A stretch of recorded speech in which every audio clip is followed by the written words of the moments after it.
Futurized goes beneath the trends, tracking the underlying forces of disruption in tech, policy, business models, social dynamics, and the environment. Join me, futurist Trond Arne Undheim, PhD author, investor, and serial entrepreneur, as I discuss the societal impact of deep tech such as AI, blockchain, IoT, nanotech, quantum, robotics, and synthetic biology, and tackle topics such as entrepreneurship, trends, or the future of work. I'm a research scholar in global systemic risk, innovation, and policy at Stanford University. On Futurized, I interview smart people with a soul, founders, authors, executives, and other thought leaders, or even the occasional celebrity. Futurized is a bi-weekly show preparing you to think about how to deal with the next decade's disruption so you can succeed and thrive no matter what happens. Futurized, conversations that matter. If you're new to the show, seek particular topics, or are looking for a great way to tell your friends about the show, we've got the episode categories. Those are at futurized.org/episodes. I'm the co-author of Augmented Lean, a human-centric framework for managing frontline operation, and the author of Health Tech, Rebooting Society's Software, Hardware, and Mindset, Future Tech, How to Capture Value from Disruptive Industry Trends, Pandemic Aftermath, How Coronavirus Changes Global Society, The Disruption Games, How to Thrive on Serial Failure, and of Leadership from Below, How the Internet Generation Redefines the Workplace. For an overview, you can go to trondundheim.com/books. At this stage, Futurized is lucky enough to have several sponsors, and to check them out, go to futurized.org/sponsors. If you're interested in sponsoring the podcast or to get an overview of other services provided by me, including how to book me for keynote speeches, please go to futurized.org/store. We'll consider all brands that have demonstrably positive contributions to the future. Before you do anything else, make sure you are subscribed to our newsletter on futurized.org, where you can find hundreds of episodes of conversations that matter to the future. Please also leave a positive review on iTunes. Thanks so much. Let's begin. Vandana, welcome. How are you? I'm doing well. How are you? I'm doing great too. Let's see what's happening in the area of climate today. It's an ever-evolving scene. That's certainly true. I think weather and climate are no longer subjects for polite discussion. That's a great start, actually, to this discussion. I want to bring us a little bit back to who you are. You grew up in India, in New Delhi. One of three sisters, I'm told. Well, a brother and a sister and me. Oh, okay. So I got that wrong. But there was something in your background where you said that your sister in particular was asking you stories. Yeah, I became a storyteller because she's 8 years younger than I am, and she demanded stories, new stories, every day since she was really small. So there you have it. Well, so that's the start. More recently, you became a physicist, particle physics, and PhD in theoretical physics from Louisiana State. Now, the interesting thing is at some point in your career, you took a break, and I want you to tell me more about that, because you then started picking up the writing, and you're a published sci-fi author. And you currently double both as a teacher lecturer at Framingham State University in Massachusetts, but you have this Climate Imagination Fellowship at the University of Arizona.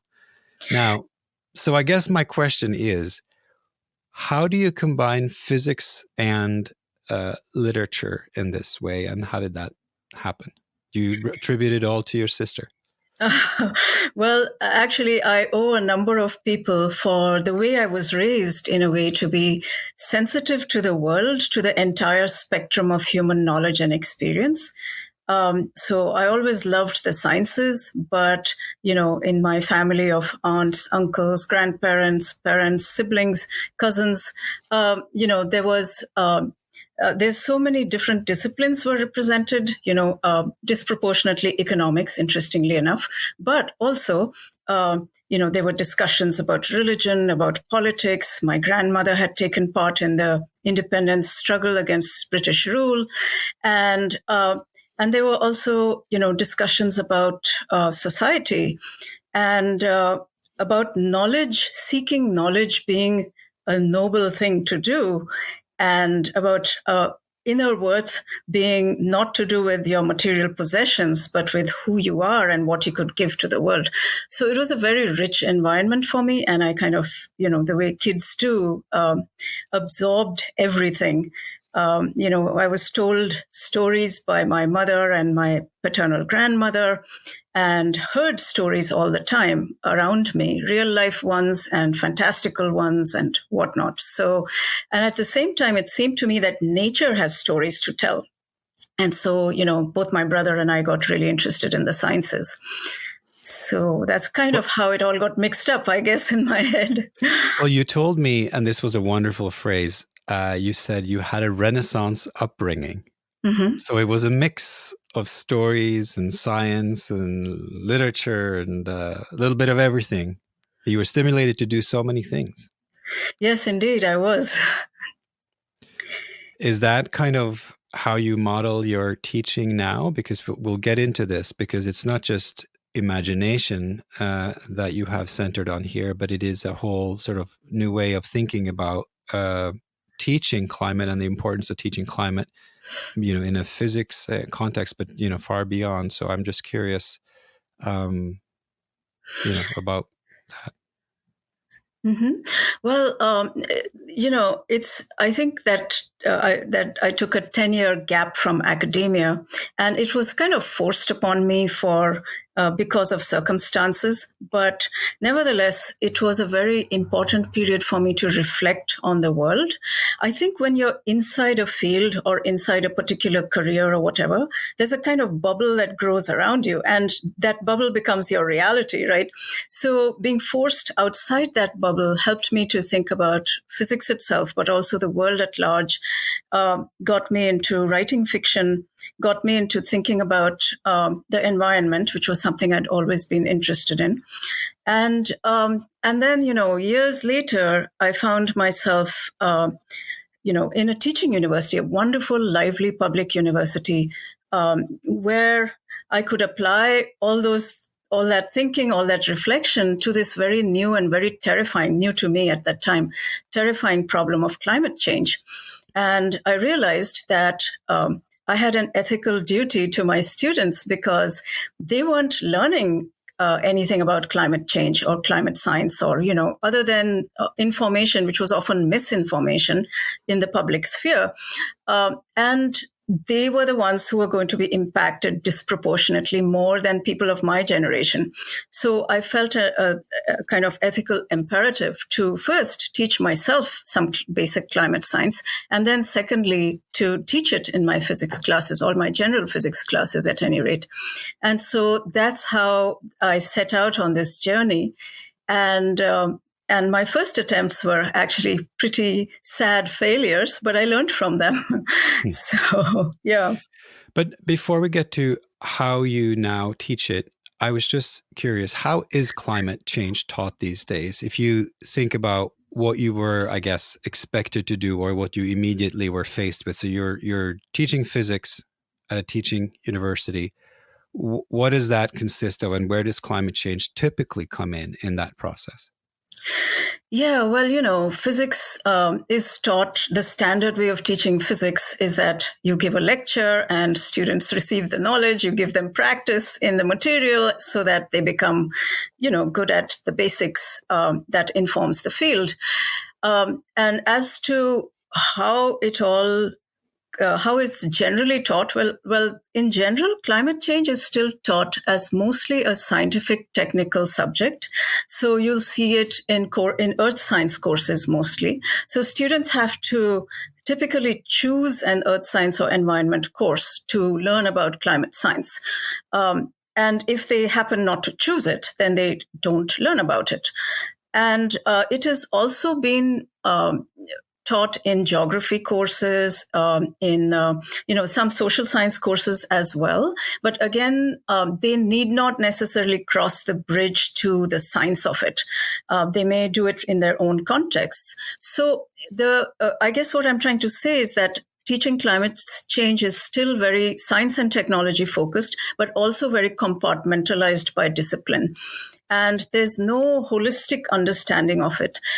There's a very important report, I think, from the Brookings Institute by Christina Kwok in 2020 that essentially looked at the education sector at the macro level and said that while you would think that education ought to be an important ally of climate mitigation, it is actually failing us. So the mainstream education sector is failing us, and laid out some key roadblocks to quality climate education. And one of them, which I took to heart, is the lack of radical visions for climate education. So I think we have a lot of work to do. Yeah, but you have started that work, and you mentioned transdisciplinarity, or the need to go beyond disciplines. Tell us a little bit about your notion of meta concepts and how you use them to arouse, I guess, this kind of imagination in your students. Well, transdisciplinary is the word that describes my approach. And it was kind of like a homecoming for me, given my Renaissance upbringing, to realize that I could not simply teach the science, the basic science, because my students got depressed, they got anxious, they got kind of frozen into a kind of despair that prevented them from even wanting to take any kind of action. So I had to go back to the drawing board. And what I realized when I realized that I had to learn from the climate, to think about the climate problem as the teacher, a journey that took me to the North Slope of Alaska and to villages in India, for example, what I learned was that it is an inherently transdisciplinary problem that if you focus on, and this is how I now start when I teach climate, that if you tell a story, if you tell either a real life or a fictionalized account of what climate change looks like on the ground experientially, and especially from the perspectives of the most marginalized peoples, then it not only comes alive, it becomes less abstract, it becomes more viscerally real, but it also becomes evident what all the threads of disciplines are that are necessary for a good understanding of the problem. So it's not just physics, chemistry, biology, earth science, environmental science. It's also sociology. It's also history. It's also culture. It's also the local environment in all its biophysical and social complexity. So as I was exploring these ideas, since my course was not devoted to climate change, but I was trying to see where I could integrate climate change with physics, I had to ask myself this very important question, that what is it that everyone needs to know about climate change so that they can be well informed and also inspired, and hopefully also inoculated against misinformation and disinformation. So I struggled and wrestled with that question quite a bit. And, I'm on this ongoing journey of learning more climate science as well, because it's a rapidly developing field. Where I am right now in that journey is that I've come up with a pedagogical framework where I answer that question by exploring three large concepts that I call meta concepts that provide a scaffolding to deal with not just common misconceptions, but also to kind of ground our understanding in a transdisciplinary way. So if you want me to explain them, I can. I just want to make the observation that it seems like it's a mixture here for you of experiential learning or experiential grounding in at least someone else's experience, perhaps not even yours, which which is important, I guess, in experiential learning always, because if it's just learning about your own experience, that's a lot of education doesn't even start there. But with climate learning, you're saying, for example, examples from the global south, and realizing that climate is affecting people much more directly perhaps than it is to your students who are sitting in Framingham. But then this conceptual clarity. Please tell us about these meta concepts, and more importantly than just the concepts is how do you teach it? Because it would seem that concepts are just concepts. So I'm curious. So there's three of them. How do you even introduce them? Well, can I tell you a little story? This is Sure. one of the stories I use in the classroom. So this particular one is from Alaska, from the North Slope of Alaska, where the Inupiat have been living for several thousand years. And I visited Utqiagvik, which is the northernest place you can go to in the United States before falling into the Arctic Ocean. And it was through interviews there that I conceptualized this story. So it's actually a dramatized account based on real life incidents. And it essentially goes like this, that once upon a time, 30 years ago or so, there was a scientist who studied sea ice. Now, sea ice, as we know, is the frozen surface of seawater.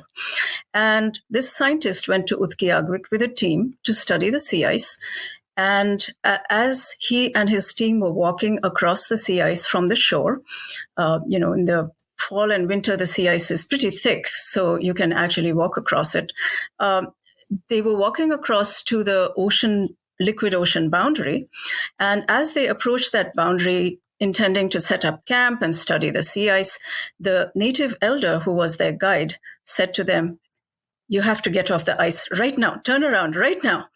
And they did not understand why he was saying that, because it was a perfect day. The sky was blue, no warnings from the meteorological stations, nothing like that. But there was something about the urgency in his tone that compelled them to obey. So as they reached the shore, there was this deafening crack, and a large portion of the sea ice, exactly where they'd been intending to camp, broke off and floated off into the Arctic Ocean. The scientists had always thought that there was one way to know the sea ice, and yet the ice had spoken not to him, but to the elder. And so that's the story I tell in the class. That's great. Yeah.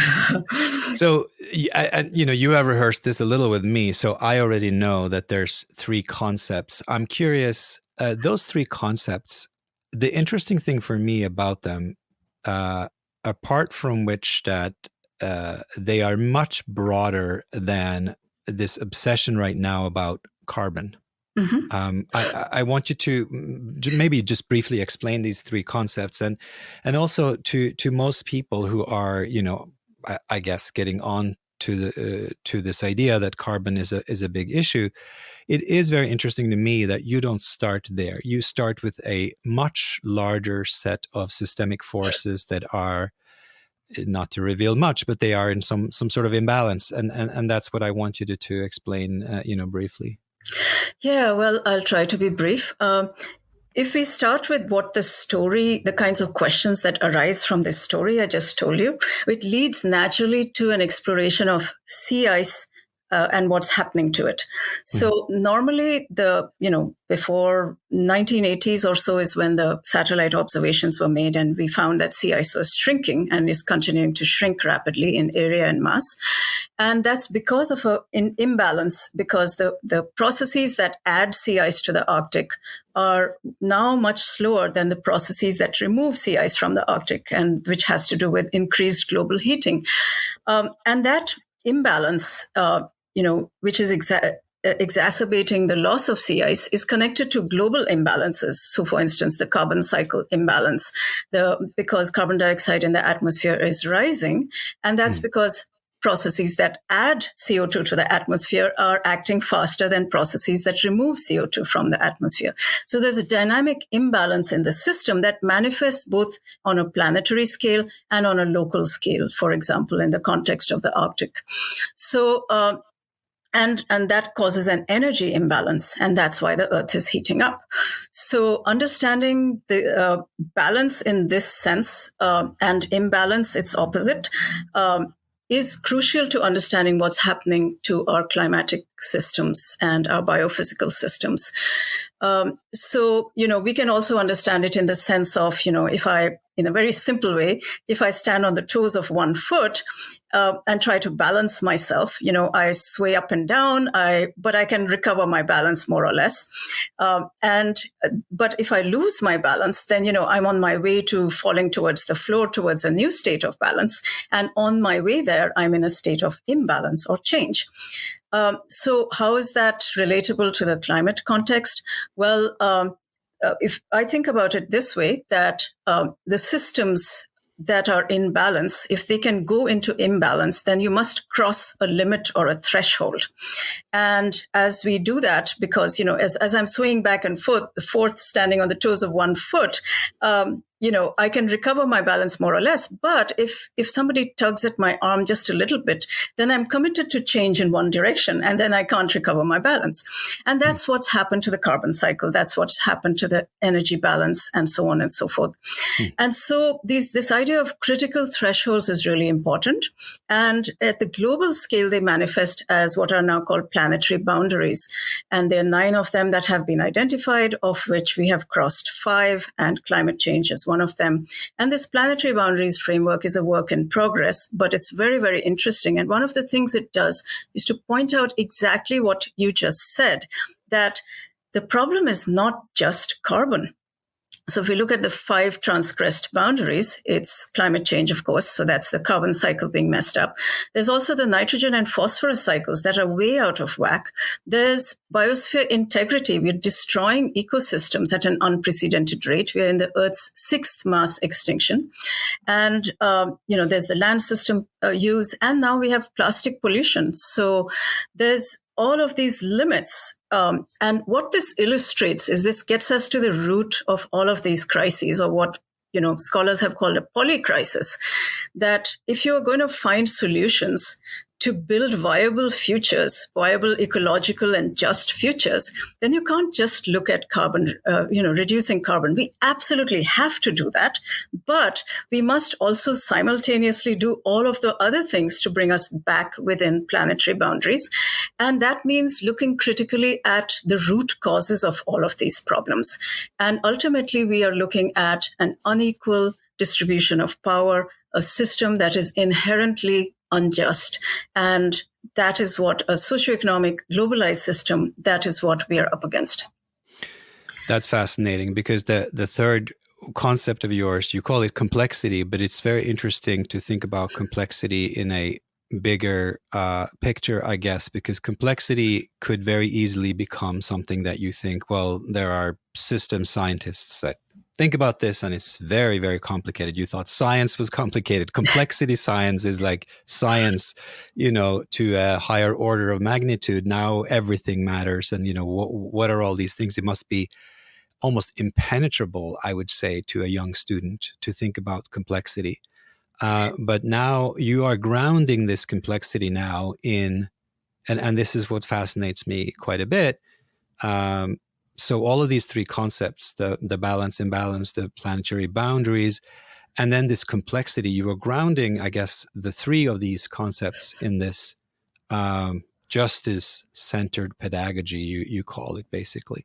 Mm-hmm. So how does that help us? How does that help your students to in concrete terms? What does it do for them? So you're presenting them with these 3 concepts. You've given us some vivid examples. But I'm just curious now, it still is, of course, complicated. It's complex. Mm-hmm. It must be very easy. I mean, I feel at times that I'm studying this all the time, but it is overwhelmingly complex. And even if I thought I understood the system, I feel the politics and the uphill battle we're facing is just devastating. So how do you actually teach, what to do about that, and how does it relate to kind of, I guess at first sight, I would think bringing in the global South just makes me even more depressed. So I'm curious how this for you is the solution. Yeah. Well, I want to start addressing that in 2 ways. One is that the idea of complexity, of complex interconnections. So, when I teach the Arctic, the story about the Arctic, one of the questions that inevitably comes up from students is like, well, the Arctic all of this is interesting, but why are we studying such a remote place, right? When we're talking about climate change, why don't we talk about climate change in Massachusetts, which we do later on? But so we actually get to explore that through understanding complex interconnections in systems, through understanding systems, but not necessarily in that more kind of formal remote way where you are separate from the system, because we are not separate from our systems. And I think it's very important to contextualize our own place in the system because we want to also be actors in the system and hopefully actors for a better future. So understanding the role of the Arctic, for example, in global climate is really, really important to emphasize the fact that there is no place on Earth that is climatically isolated from the rest of the planet. What happens in the Arctic, and the Arctic is a particularly major driver of climatic changes, but it's true everywhere. So, what climate scientists call teleconnections between remote parts of the or not so remote parts of the globe.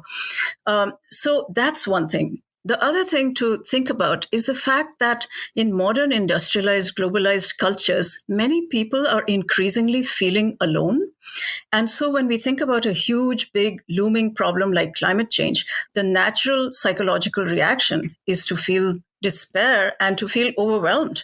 And indeed, it's not a problem that can be solved by individuals, however well-meaning, unless, they become part of systemic change. So, but also among the young, and this is absolutely heartbreaking for me as an educator, we know that rates of anxiety and loneliness and isolation are rising. So in a way, when I first started teaching this stuff and failed at it because I was only teaching the science and I was depressing the hell out of my students, I felt like I was giving them a double burden that they already had so much to be, to struggle against in life. So I felt like that was another motivator, that I really had to find my own way out of this mess in order to be able to help them wisely. So that's why, there are 4 dimensions to this pedagogy: the scientific, technological, the transdisciplinary, the epistemological, but also the psychosocial action dimension. And I learned a lot from my students, actually. So, I'll tell you one time when I was teaching about this third meta concept, and this was again years ago before I'd fully developed the pedagogy, that, my students were complaining about being depressed about learning all this stuff. And there was one student who was always chipper, always bright-eyed, and she continued to be bright-eyed throughout this. And she chose to present, we were doing classroom presentations. She chose to present about complexity. So I asked her, how come you're not depressed like everyone else, like the rest of us? And she said, how you taught about, all these biophysical, climatic, complex systems. And you also mentioned that society is a complex system, that social networks are complex systems and all. So I said, yes. And she said, well, if there can be, small changes that can ripple through a complex system and cause systemic change, that means that can happen in societies too, right? So I said, yeah, well, I guess so. And she said, well, that's what gives me hope. That's why I'm not depressed. And I really thought that was a wonderful teaching from a student, to me. So and that led me to exploring where is it that people who are on the margins actually have the courage to not only keep going, but often to take the kinds of action and show the kinds of creativity and courage and hope that, more privileged people like you and me perhaps don't always have. And so if there's time, I can tell you another little story about that.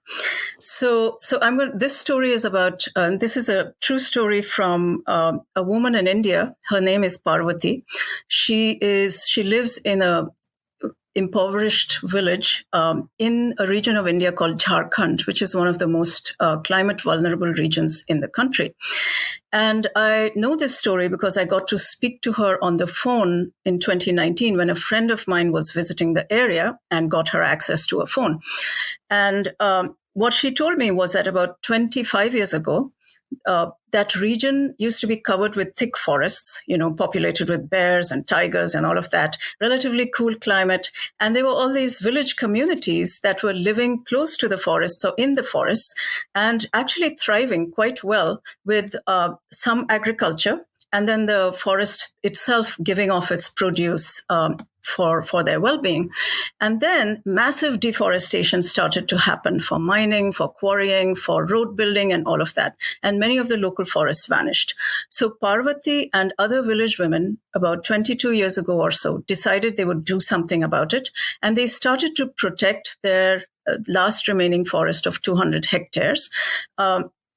Often engaging in the dangerous task of driving off would-be loggers, patrolling the forest every morning, digging ponds for the animals, as she told me, and also making mud and stone check dams to keep the streams inside the forest because the outside landscape was so desertified.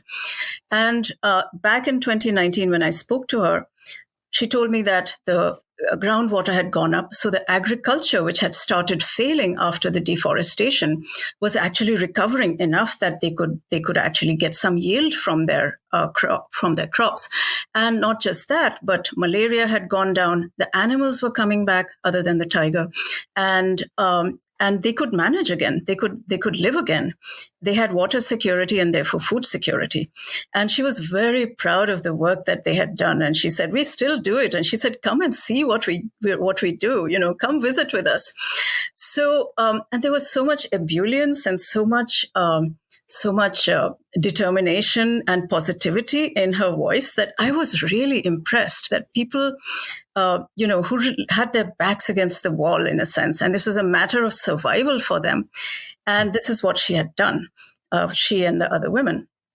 And so whenever I feel, so this is one of the stories, this is one of my teaching stories.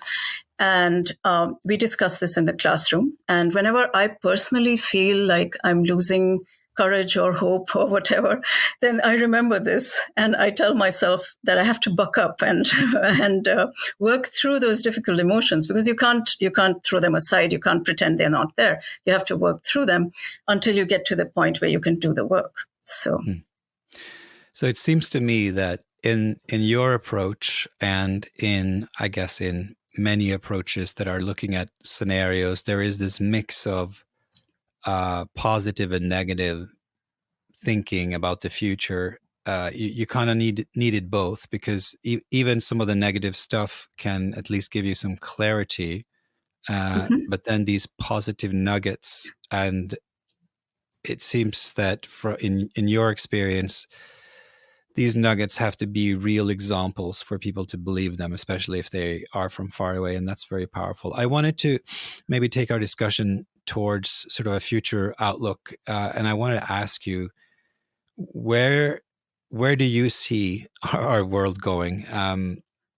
You said, you're passionately teaching climate change, but this is currently ongoing quite rapidly. What kind of timeline do we have before we need to act in your view?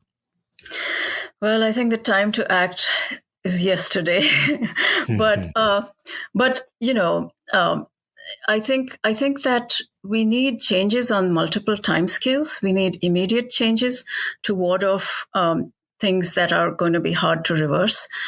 We need long-term changes, including adaptive changes to things that are going to continue to happen, like sea level rise, even if we stopped emissions tomorrow. And then we need to look at the long view in the future as well, because if we're only thinking till 2100, that's insufficient, right? I mean, the future doesn't suddenly end at that point. So it's really all of these things that we need to think about. And that's also why I think climate change forces us to recognize that, to echo Margaret Atwood, that it's not just climate change, it's everything change. And so it's public, it's political, but it's also personal. It's across disciplines, it's across geographies, it's across national boundaries. It's also across paradigms, it's across worldviews. So I think that I think that if we only focus on either the immediate future or the far future, or just 2100, we are actually missing out, because I think what we need to do is to recognize that we live in rotten systems. We live in unequal systems. And in fact, we've been driven to this point because of a power hierarchy, because we have 10% of the top economically well-off people, for instance, causing 50% of the individual-based carbon dioxide emissions. So not just that, but they build systems that ensure that wealth and power flow to the top of a pyramidal system. So if that is the root cause of our polycrisis, then it is essential to build justice into everything that we think about and do. So I'm particularly inspired by the indigenous writer Kyle White, who's also a professor at, I believe, the University of Michigan. And he has written a beautiful essay called Time as Kinship, which is a way of thinking about time, not only as linear time, which is the default for us scientists particularly, but in general for many of us in modern societies. And we have to know about the past of the climate, the present of the climate, and the various future scenarios of the climate. That's very important to know what's coming up, to contextualize with the past, all of that. But that's not the only way to think about time. And what he points out in this beautiful essay, Time as Kinship, is to quote, and again, he uses stories, Native American peoples telling the story of climate, not just through this linear narrative, but through a story about relationships, about changing and broken relationships. So if you recognize that this is a problem to do with relationships, unequal power balances, but also broken relationships between human and human, between human and the non-human, between humans and the rest of the universe, all of that. If we recognize that, that completely decenters you from the old paradigm, at least in my view. And so it's no less an urgent task to look at climate change in this way. Because there are ways of thinking about, and this behooves us to think collectively, to get in groups and think collectively, and to brainstorm collectively and say, okay, we need to make change, but we must also be willing to be changed by those changes. So, what we think of as who we are, our identities, our personal space, all of that will change as well. It's not one thing or the other, it's all of it. And so it's a much richer and more generous view of time that I think in a sense, frees us from being committed only to the linear time narrative, and to think more richly and to get together and figure out, across our differences, to really listen to each other and say, well, okay, what do we need to do to make change here in this town? That is also at the same time thinking globally, like, okay, if we're going to completely change how we do things in this town, in this family, in this neighborhood, and then maybe connect to other towns and across the world and ask them how they're making changes and kind of viralize the whole thing. So I haven't yet had the chance, but I want to brainstorm like that someday, so and someday soon, because we can't wait either. So I don't know if that answers your question, though.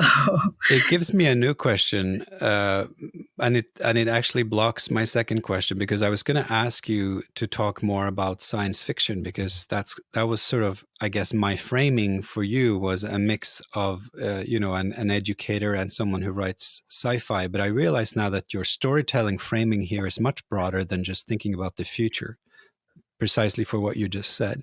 So the point here is actually more empathy and storytelling across time boundaries than it is just imagining a positive or a negative future. And I think that's, at least for me at this point, with all some work that I'm doing, it's a great reminder, because there are a lot of lessons in history that probably have been hidden, in the sense that, even a lot of great literature was perhaps taken for granted that the environment around them was stable, so they focused on the people.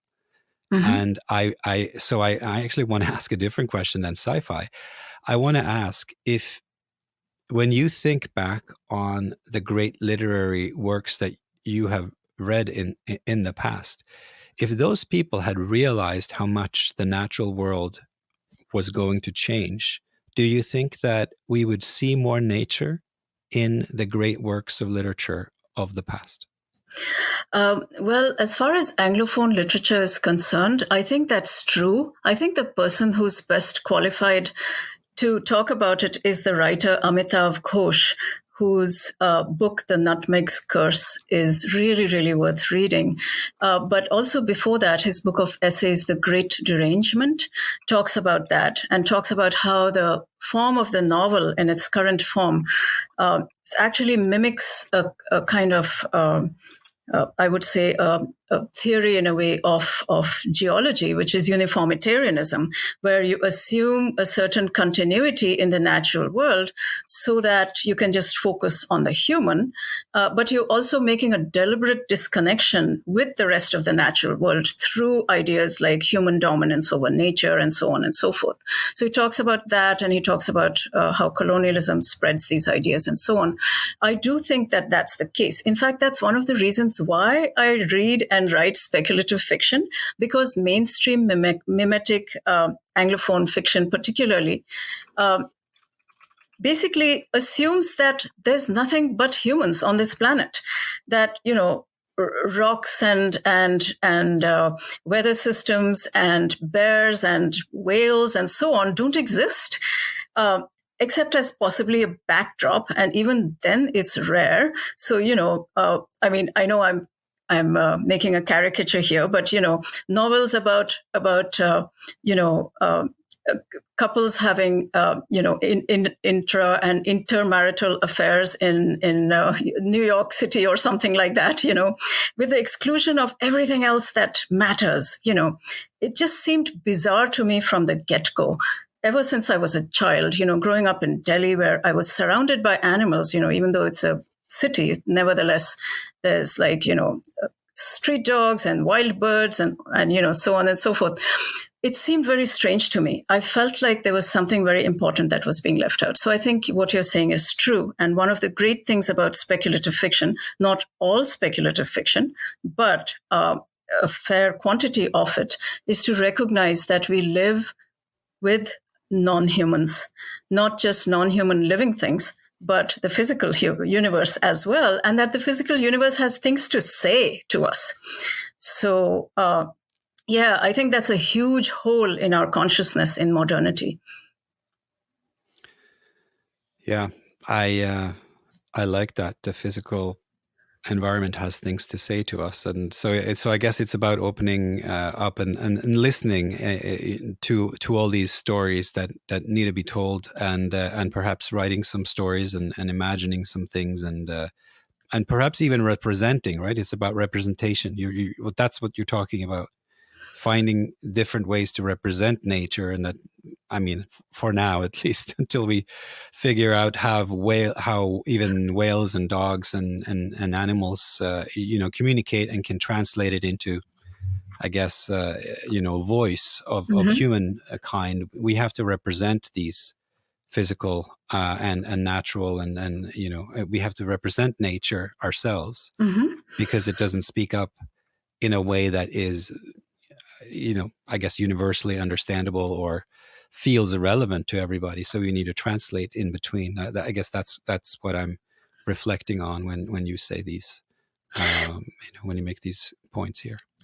Yeah. I think it's a question of listening to the stories that nature is telling us. And to me, in a way, science is one way of eavesdropping on conversations that nature is having all the time. But it's broader than science, of course. And so part of it is listening, and the other part is representing. And people who are experts at listening are, for example, indigenous people or forest proximate communities who live with other beings on a daily basis and live with landscapes on a daily basis. And we are kind of artificially insulated from landscapes, with our climate controlled homes and cars and all of that. So we've kind of lost that notion that our bodies are environmental sensors. They've evolved to be conversing with the rest of nature. And we've kind of lost that sixth sense, or whatever you might call it. At least those of us who, are urbanites in modernity. So, well, I guess that's what I wanted to leave you with as a question. Perhaps is there are all these visions about urbanity becoming more ecologically aware, and constructing modern cities and urban habitations that are using nature and connecting with nature in new ways. Many of these projects, however, they are so expensive to realize, right? They would require complete reconstructions. And if they are new cities, they inadvertently take on a lot of concrete and steel before they get to the nature part. How optimistic are you that we can gradually, perhaps, retrace our steps back to, I'm not saying that the 1850s pastoral Western idea of what nature was, that's not the ideal you're looking for. But how can we walk ourselves back into something that's a bit more meaningful? I think recognizing the importance of our local landscapes, wherever we might be, it's going to be different everywhere. And we need that difference, right? Because nature manifests differently in different places. And then working with what we have there, I think is really, really important and interesting. And in fact, we do an exercise with my students. This is the power of speculative futurism, where we talk about, after we've learned all this stuff, like, okay, we want to free our imaginations from the dominant paradigms. So let's imagine a future where you'd want to live, which is just and equitable and all of that. And students come up with the most marvelous things, and it takes a little nudging because we are so grounded in the everyday reality. I call this the reality trap, that we assume that current reality is all that's going to inform future realities. But they come up with marvelous imaginative notions. And I've written about future cities too in my speculative fiction. And I think that since so much of humanity now lives in cities, that's actually a great place to start. And they're very, very different ways of looking at it. Like, for instance, in many modern cities, the idea of the lawn, the lawn as the staple thing, which is manicured with lots of pesticides and herbicides and all that. Well, let's throw that out the window. Let's see if we can have a different conception that makes more sense. And gathering spaces for communities. And, the town where I live, the river that runs through it, a small river, is almost completely out of sight. And yet rivers have been so important for human well-being and civilization. So open up the river spaces. And, so it's not just about, of course, we have to do all that it takes to make buildings energy efficient and so on. But it's also about reducing our energy use and refusing to consume the way we do. So the alternatives actually are really good for the human spirit, I think. And the speculative imagination can really help us free ourselves from the grasp, the hold of the dominant paradigm, so to speak.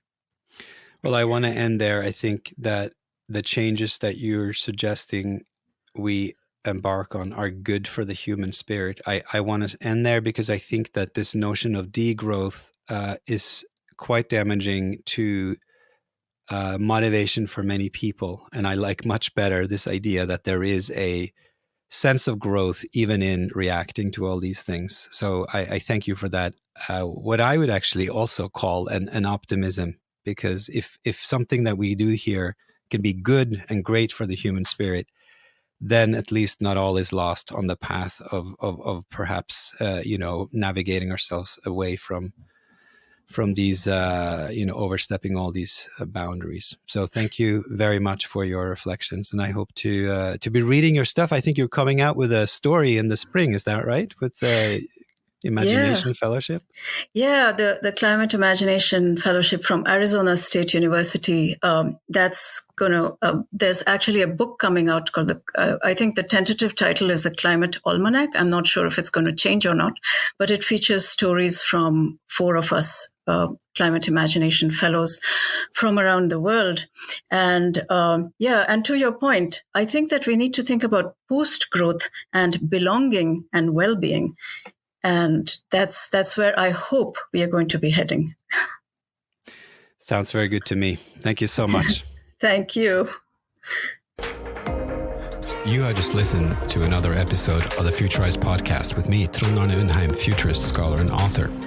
If you are interested in my products or services, feel free to check out futurized.org/store, where you can book a keynote speech, become a sponsor or partner, request a podcast swap, or buy a few of my books, such as Augmented Lean, Health Tech, Future Tech, Pandemic Aftermath, Disruption Games, or Leadership from Below. If you're interested in any or all of my projects, check out my website, trondundheim.com, which has links to other podcasts as well as my public appearances. Thank you. Please share this show with those you care about. To find us on social media is easy. We are Futurized on LinkedIn and YouTube, and Futurized 2 on Instagram and Twitter. See you next time. Futurized, conversations that matter.